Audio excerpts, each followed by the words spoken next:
If you've ever made a cosmetic product in your kitchen, maybe a lotion or a cleanser or a shampoo, and you've thought to yourself, gosh, I could sell this, and then you start your own brand, and then you think to yourself, actually, I don't want to make these products anymore, you might start to think, I might try and find a factory to do it for me. But what does it take to work with a cosmetics contract manufacturer? Well, we're going to find out, because today I'm here at Mayfield Labs in the southwest of England, and I'm joined by Lucy Poole, who's the general manager at Mayfield. Hi Lucy, how are you doing? Yeah, I'm good, thank you. Well, I'd love to start by finding out a little bit more about Mayfield before we delve into what it actually takes to work with a contract manufacturer. Okay, so Mayfield was started probably about 40 years ago in London, actually. It took a little while before it came down to the southwest.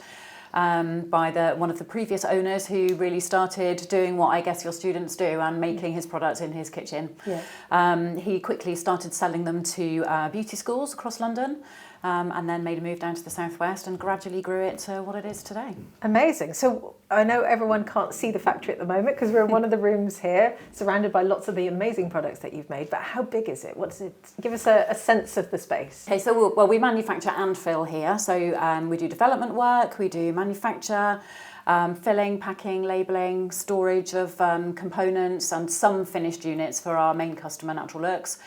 We actually have 3 other units on this estate as well, wow. But they're storage units, so nothing happens there exactly. So we have grown. And you manufacture for quite a few brands as well, don't you? We do, yeah, probably for about maybe 40 in total, I would say. Yeah, okay. Yeah. Well, let's paint a picture for what it's like when you're scaling up and you might start to work with a contract manufacturer. First of all, what are the main differences between someone manufacturing at home and them coming to you and having you make all these lovely products for them? Well, I guess scale, most obviously. The quantities that people can manufacture in their own kitchens and small rooms is going to be quite different. Our maximum batch size is 1,000 kilos of product, which is big compared to what someone can make at home. But we will do quite small runs, so we can make 25 kilos of product. We can make less than that, really. 250 filled units of product, finished product.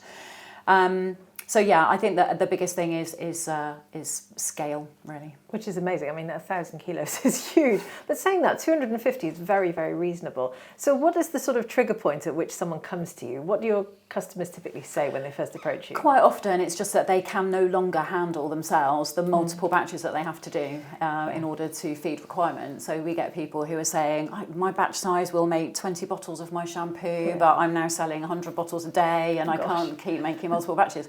But it's difficult because many contract manufacturers will only look at maybe 5,000 units plus. So to find somebody to kind of bridge that gap and help you to get from 20 bottles to 250 bottles and then up to a bigger scale is quite hard. So we can offer that. Yeah, I can completely understand that. So what does someone need to have in place before they come to you? Well, it depends whether the product is fully formulated or not. So some people come to us with an idea for a product. Okay. We can help them with development of their formulation, produce samples for them, arrange all of the compliance and testing. So we can do stability testing, challenge testing, get your cosmetic product safety report. Other people will have already done all of that and have a product fully formulated with all of the testing and compliance work already done and can just hand me the formulation and we can go straight into quoting for manufacture. Oh, amazing. Well, let's break that down into 2 different camps of people then. Imagine someone's coming to you and they're going, right, help me with new product development. What would you need from them to do that? Well, we've got a nice little product brief that we kind of send out to people and it really asks, what is the product? What do you want in it? So sometimes there is a really key ingredient or a set of key ingredients that somebody really wants.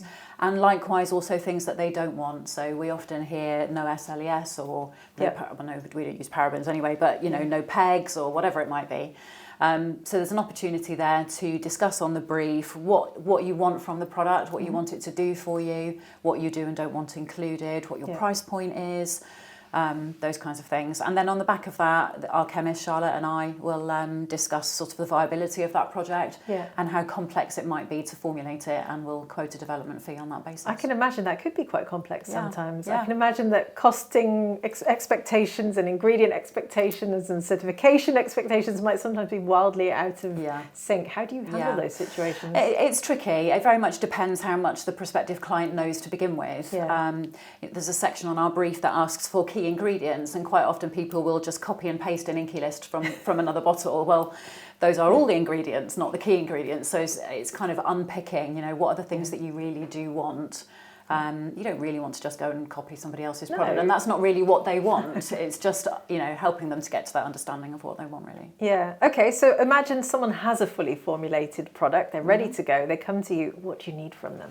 So we need the formulation in trade names rather than inky names, although inky names are useful. Yeah. So the trade names of the ingredients, the suppliers of those ingredients, because some supplies of an ingredient will be different from supplier to supplier. They will. Yeah. The specific gravity of the formulation, we manufacture everything by weight, but obviously products are labelled up usually by volume, so you need to be able to transpose one to the other. Yep. And then the unit size of the product that they want to end up with, how many they want. Yeah. What the packaging is going to look like. Is it a jar, a bottle? How many labels will we be putting on it? Will it be going into a carton? No, as much detail as possible, really. You can't give too much. And then we can go away and do some pricing up. My goodness. Okay, let's unpick some of that because that's fascinating. So you're saying they have to tell you exactly where the ingredients need to come from. So imagine someone's formulating in their kitchen, they want to scale up, they want to come and work with you. Do they need to also find larger suppliers to work with, or do they need to just find the original supplier of the trade product, or how does that work? So yeah, this can become a little bit tricky. So we ask people to tell us where they've bought the raw material from that they've been working with. If I can see, if I recognise the material, or if I can see from the inky name that we actually stock the same material, then we will go back to the customer and say, okay, look, for 6 of your 10 ingredients, we already stock this, but we buy it from X, Y, and Z. Yeah. These are the specs for our product. Have a look at them, compare them with what you've been using. Yeah. It will be easier for all of us if we can use our stock materials. Yes. And unless it's a very specific kind of active, usually the answer to that is yes. Very occasionally there might be a reason why not. It also means that we're not having to then stock multiple versions of effectively the same material, which isn't really very efficient. And also we have a system in place where if we're buying in a material for a customer that we have no other use for, so we don't stock it already and use it for anybody else, then that client will be responsible for the value of what might be left over after production. And that's another thing that's quite often not understood. Yes. So if you've got an active that you can only buy 5 kilos of, and it's £800 a kilo, and you only need 200 grams in your proposed production run, you've got 4.8 kilos of a high value material that you need to pay me for at the outset. Oh my goodness. So that can sometimes be tricky. Yeah, and that's good for people to know before they approach a cosmetic contract manufacturer. What about packaging? Do people need to supply their own packaging? They do, yes, we don't supply any packaging. And again, because there's just not likely to be crossover from one customer to another, so we have to protect ourselves financially from buying in packaging that then we don't need. Of course. So yes, people are asked to, we call it free issuing in packaging. That will include labels, cartons, bottles, caps, jars, all of it. So the labels as well then? The labels as well, yeah. We can help them, so we have a whole array of suppliers that we work with and that we trust and that know us well. So, we'll put people in touch with each other so that they're using, sensible suppliers and not necessarily online retailers that aren't always that sort of flexible. So, we certainly hold their hands and guide them through it, but we do ask them to arrange the supply. Wow. So you've already touched on a few of them, but are there any other common misconceptions that people have when they first approach you? I think people often think that they can kind of ring up and say, I want to make your minimum order of shampoos. How much will that cost me per bottle? Yes. And that's not a question you can answer with that little information. Yeah. And that's a very common thing. It's very common that I get contacted by people who just immediately want to know how much it's going to cost, and it just it's not quite that simple. Yeah. I think that's the biggest thing, really. Yeah. Okay, so someone's come to you, they've got a formulation, they're ready to go, they've got all the things we've talked about. What happens next? How do you get it to this stage? So if they've got their formulation and everything's all tested and ready to go, the first thing that we'll want to do, assuming they're happy with our pricing, is to sample the product. Mm-hmm. So we want you to feel happy that what we're about to produce for you is what you're expecting. Fair enough. That's really important for both of us. Yeah. So we will charge a very small nominal sampling fee, take in your formulation, sign an NDA if it's required, and get a sample of it made and out to you for approval. Yeah. Once it's approved, then you can place your first order. We'll send you an invoice to pay, you pay it, and off we go. 6 to 8 weeks later, you should have your 250 units of product. Oh my goodness. However many units it is. Wow, 6 to 8 weeks. And then it gets shipped to them and they're ready to go. Yeah. Incredible. So I know we've got some brands stood behind us here. Can you talk us through some success stories of brands that you've worked with? Yeah, so this brand is Natural Looks. This is our owner's brand. So they're based over in the Middle East and they franchise across the Middle East. That's a high proportion of the work that we do. But we contract manufacture for probably, I don't know, between 30 and 40 other, mostly UK-based customers. Yeah, we've had a couple. There's a company, a London company called Soapsmith, who came to us, I think, maybe 12 years ago, asking us to make them 10 kilos each of 2 specific hand lotions, which we did. And now they order thousands of units many times a year and spend a lot of money with us. So yeah, it's been a really nice thing. It must be really nice to watch them grow with, to be able to grow with them, actually. Absolutely. And although it seems, risky to offer to do 250 units for someone, I kind of have always felt that if you look after the little people, they will look after you as they grow. Absolutely. And, yeah, it's nice. So can you work with brands all over the world? I mean, you mentioned that Natural Looks is in the Middle East. Can anyone approach you? I would say so, pretty much. We do have a few slight insurance issues with the States. So if we can invoice a UK company, then we can produce stuff that's being shipped to the States. But we have to have some kind of UK link in there. I don't know why, but we do. Fair enough. But yeah, other than that, wherever you like. Amazing. So you make a lot of different types of products here in the factory. What sort of trends are you seeing in product types or any ingredients or anything that's coming out in particular? Yeah, there's quite a lot of sunscreen inquiries at the minute. We went through a whole load of men's facial products, beard oils and things like that. That really spiked last year. But towards the tail end of last year and the beginning of this, a lot of sunscreen inquiries. Interesting. Which are quite tricky. Sunscreens are difficult to formulate.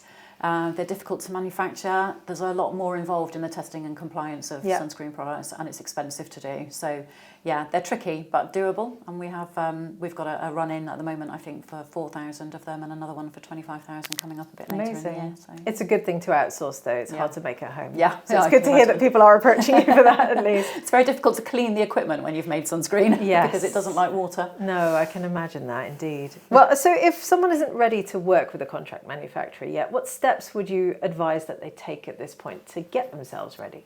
I think just make sure that you're well on track with your testing and compliance work. You save an awful lot of time and stress if you've got all of that sorted out first, really. Quite often people will come to us and say, we've got a formulation, but it's not a tested formulation. So then it's disappointing for them when I say, look, you've got to do stability testing and challenge testing. You're looking at least 6 months before you're ready to place an order with us. And that can be really disheartening.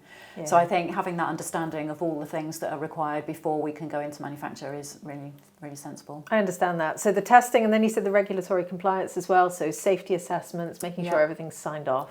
And if they can get those things in place and they can afford the minimum order quantity, which of course at Mayfield is very low, they're ready to go in theory by the sounds of things. Indeed. So what's the one piece of advice you wish that every single potential client would take on board before contacting you?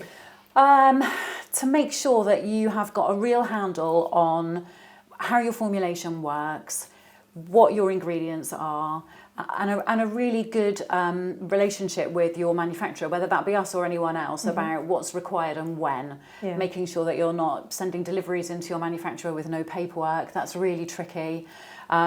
Just really talking to each other and working together and building up that relationship. And, we understand that people don't know how contract manufacture works when they ring. And actually, the thing that people say to me the most is, I've got lots of really stupid questions. Well, none of them are stupid. If you don't know the answer to them, they're not stupid questions at all. So never be afraid to ask.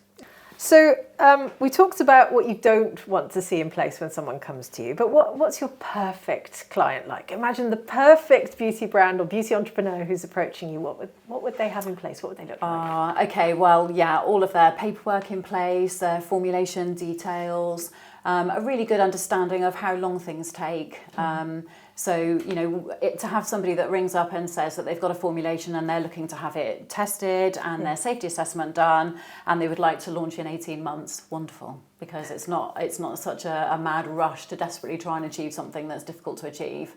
A good understanding of timescale and somebody that's prepared in that way is really good. Amazing. Sounds like a great client. Yeah. So tell me about Natural Looks. We've talked about them a little bit already, but this is obviously a huge success story. Who are they? So it's a big range of products as well. So they are based over in Jordan in the Middle East. They were there before Body Shop were there actually, so they've been there for a long time. They have, I think, about 10 shops across Jordan. They've franchised into Palestine, Malaysia. Wow. We're looking at moving into Egypt later this year. So yeah, they have well over 200 SKUs across men's products, women's products, facial care, hair care. But they're big on perfume. Their kind of trademark is famed for fragrance. And yeah, they're very big on fragrance. They will often actually start a new fragrance with an EDP and a body spray, test the market, and then roll it out so that they've got a full range of products per fragrance. That's how they're kind of all set. So you'll have a colour scheme for individual ranges, and it's the fragrance that goes through each range. So you formulate and manufacture all of the products for them and then ship them out to the Middle East? We do, yes. Amazing. Okay, so if anyone's watching this video and thinking, gosh, I'd like to work with a contract manufacturer, in fact, I'd quite like to work with Mayfield, how can they find you? How can they get in touch with you? So you can go to our website, which is mayfieldlabs.co.uk. There's a contact us part on there and an email address. Just get in touch, give us a ring, have a chat. Fantastic. Thank you so much for joining me today, You're welcome. Lucy. Lovely No to chat problem. with you. You too.